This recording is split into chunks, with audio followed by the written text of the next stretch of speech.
food wise, if you're trying to be conscious of that. A lot of us are faced with more tempting choices on the weekends, so I thought it'd be good timing to get this out there.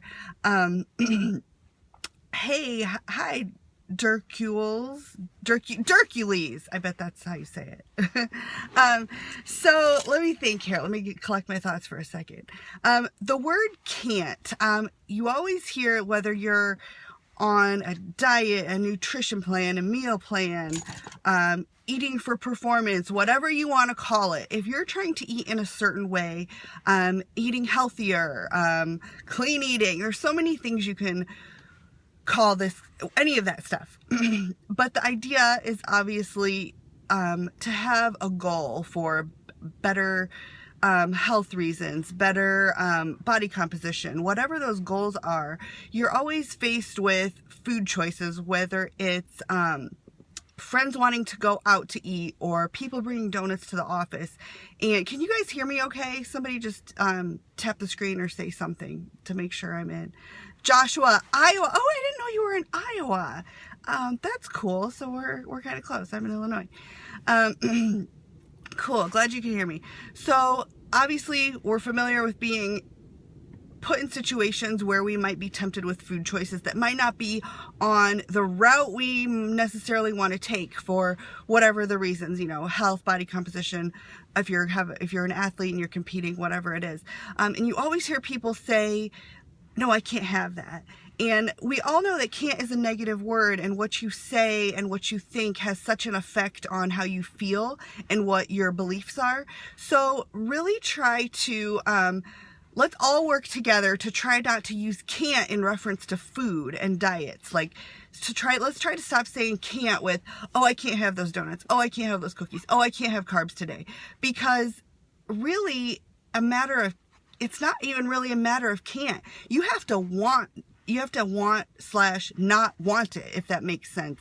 Let's say you're on a diet. Let's say you're on let's say you're working with a nutritionist and you're supposed to be low carb. Somebody comes and says, here, do you want a couple donuts? I made these fresh at home. They're warm and they're so good. And you say, oh no, I can't have those. It's not on my diet. Let's change that thinking. Change the way you verbalize it to, I don't want that. Because we all know if you say can't, we all want things that we can't have, right?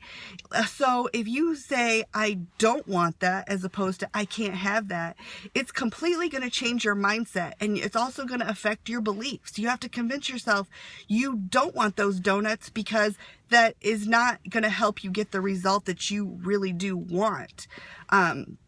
Do you guys see where I'm going with this? Thank you for the hearts. Give me some hearts if this is making sense. I should probably do a longer scope about this at another time. Okay, good. So yeah, let's do another scenario. Let's say your friends invite you out for pizza on Friday night, and you say, no, I can't have pizza. It's not on my diet. Change that from, it's not that you can't, because you could go and have that. It won't be following the diet, but you could instead change that to, no, I don't want that. I don't want pizza. I don't want to go because it's not conducive to my goals, which is really even a better truth than, good, I'm glad you love it, so I hope it's making sense. It's a better truth than even just saying, I can't have that. Because people often aren't going to understand why you can't have that. But if you say, I don't want that, they're going to know it is a decision you're making from within.